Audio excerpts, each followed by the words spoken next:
बरेली के शाहदाना दरगाह में लॉकडाउन के दौरान तकरीबन 200 से 250 लोग फंसे थे। इस दौरान इंतजामिया की लापरवाही सामने आई। दरगाह में प्रेस रिपोर्टरों के पहुंचते ही मुकामी पुलिस एक्शन में आई और सभी को उनके घरों में भेजने का इंतजाम किया गया। सूबों के अलग अलग हिस्सों से जायरीन अपनी हाजत और मुरादें लेकर दरगाह पहुंचे थे, लेकिन अचानक लॉकडाउन से वो अपने घर नहीं जा सके और 10 दिनों से वो सभी यहाँ फंसे रहे। दरगाह के मुतवल्ली अब्दुल वाजिद ने 23 मार्च को थाना बारादरी को इस बारे में इत्तला दी थी, लेकिन कोई कार्रवाई नहीं हुई। इसके बाद जिला इंतजामिया को मामले की जानकारी दी गई, लेकिन नतीजा सिफर का सिफर रहा। दरगाह में रिपोर्टरों के आने पर पुलिस ने सभी जायरीन को बाहर निकाला। इस दौरान इनके स्क्रीनिंग की गई है। सर, दरगाह पे खड़े हुए हैं आप, यहाँ पर कई लोगों के करीब 300 लोगों के फंसे होने की सूचना थी, क्या पूरा मामला?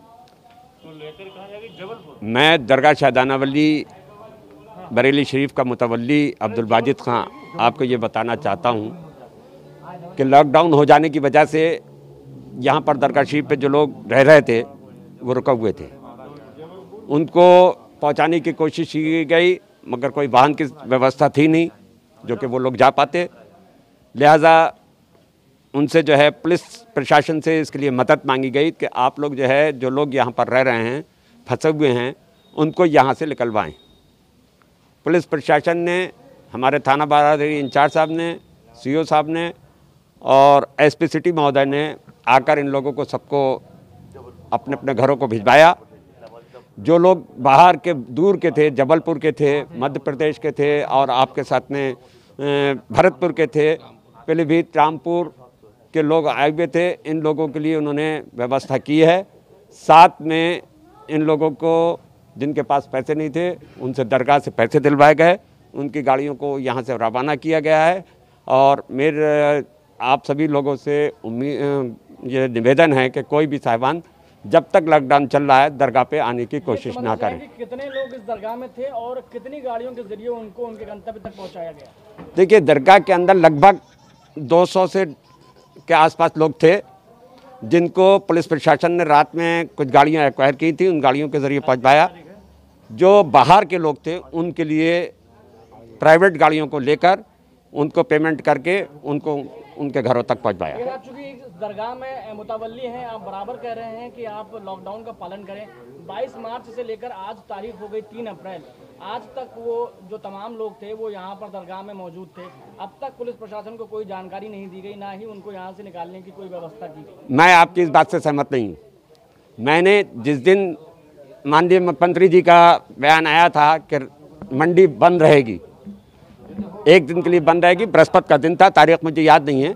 बृहस्पति की रात को ही मैंने सारे लोगों से, अपनी दरगाह के अंदर जितने लोग थे सबसे ये कह दिया था कि जनता कर्फ्यू लगने वाला है, लिहाजा आप लोग अपने अपने घरों को चले जाएं। उसमें जो लोग पास पड़ोस के थे चले गए, कुछ लोग रह गए थे, जिनको भेजने के लिए मैंने 23 तारीख को एक लेटर थाना बारादरी को दिया, जिसकी आप चाहें तो कापी भी मैं दे सकता हूं। उसके बाद उस पर कोई कार्रवाई नहीं हुई। पुलिस आई, पुलिस ने उन लोगों से कहा जाओ, मगर नहीं गए। उसके बाद मैंने 31 तारीख को फिर एडीएम सिटी साहब के लिए एक लेटर भेजा। उस लेटर के ज़रिए मुझे लगा कि शायद अब कुछ होगा, और उसी लेटर पे मैं समझता हूँ कि शायद ये काम हुआ है। मगर ये काम जो है आपका उत्तर प्रदेश सरकार की तरफ से किया गया है। मैं इसमें उत्तर प्रदेश सरकार का, जिला प्रशासन का, सबका शुक्रिया अदा करता हूँ। गाड़ियों मानते हैं कि प्रशासन ने जो कार्रवाई की है वो देर से की है? हाँ, प्रशासन ने जो कार्रवाई की देर से की, ये काम पहले कर दिया जाना चाहिए था, जिससे ने अपनी तरफ से ये ट्रेवल्स का जो पैसा है, गाड़ी जो की थी वो क्या अपनी तरफ से किया है? आप लोगों ने अपनी तरफ? हमने जो बाहर की गाड़ियाँ उनका हमने पैसा दिया है। अभी आप लोग देख रहे थे कि पैसे जो दिए जा रहे थे वो ड्राइवरों को दिए गए हैं। वली में जो तमाम ज़ायरीन थे यहाँ पर पहुँचे हुए थे, क्या कुछ मामला था बताइए। ये यहाँ पे ये जो मज़ार है, यहाँ पे बेसिकली लोग अपने पूजा पाठ या अपने इलाज करवाने के लिए यहाँ पर आते हैं। तो हमें पता चला कि यहाँ करीबन 150 के ऊपर व्यक्ति यहाँ रुके हुए थे जो अपने इलाज के लिए यहाँ पे मौजूद थे। तो हमने प्रशासन के साथ मिलके और मेडिकल टीम के साथ मिलके इन सबका बाकायदा स्क्रीनिंग करा करके मेडिकल टीम के साथ इनको रात में ही हमने इनके जो लोकल हैं उनको अपने घर भेज दिया है और वहाँ क्वारंटाइन करने के लिए इनको बोला गया है। और इस पूरी जो मज़ार है इसको अभी हमने खाली करवा लिया है और इसको सैनिटाइजेशन नगर निगम की टीम के साथ मिलकर इसको सैनिटाइज कराया जाएगा। सर, यहाँ के मुतवल्ली की तरफ से ये पहला एप्लीकेशन 23 मार्च को दिया गया और 22 मार्च को जनता कर्फ्यू लगता है, 23 मार्च को एप्लीकेशन दिया जाता है कि यहाँ पर तमाम ज़ायरीन जो है फंसे हुए हैं, इनको आप निकाल लीजिए। लेकिन 23 मार्च से आज 3 अप्रैल हो गई, 3 अप्रैल को यहाँ से लोग निकाले जाते हैं। क्या प्रशासन तक उनकी जो बात की पहुँची नहीं या फिर देर से कार्रवाई की वजह? देखिए, मेरे सामने तो अभी उनकी कोई ऐसी एप्लीकेशन नहीं आई थी, पर अगर उन्होंने कोई एप्लीकेशन ऐसे दी है तो हम उसको चेक करवाएंगे।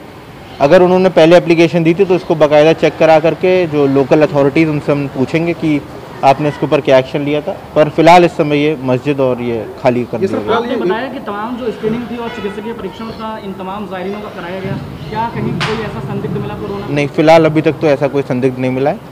बाकी मेडिकल टीम्स के पास भी उनकी सबकी डिटेल है, जो टेम्परेचर वगैरह लिया गया है सबको स्क्रीन करा के तभी उसके बाद उनको गाड़ियों में बैठाकर भेजा गया। ये गाड़ियाँ जो है अपनी तरफ से प्रशासन की तरफ से की गई थी या दरगाह की तरफ से जो है ये पैसा देकर गाड़ियाँ की गई हैं? क्योंकि दरगाह की तरफ ये बताया है कि हम लोगों ने पैसा दिया है और हम ही लोगों ने गाड़ियाँ करी है। नहीं, जो इन्होंने भी हो सकता है ऐसा करी हो गाड़ी, पर ज़्यादातर जो गाड़ियाँ थी वो हमारे लोकल थाने लेवल पे हम लोगों ने करा करके दरगाह को मुहैया कराई थी। ये सर लोकल के लोग थे या दूर दराज से भी कुछ आए हुए लोग थे? इसमें ज़्यादातर जो है वो लोकल लोग थे और बाहर के बहुत कम व्यक्ति थे और लोकल भी जो ऐसे लोग थे जो देहात बरेली के देहात इलाकों के रहने वाले थे।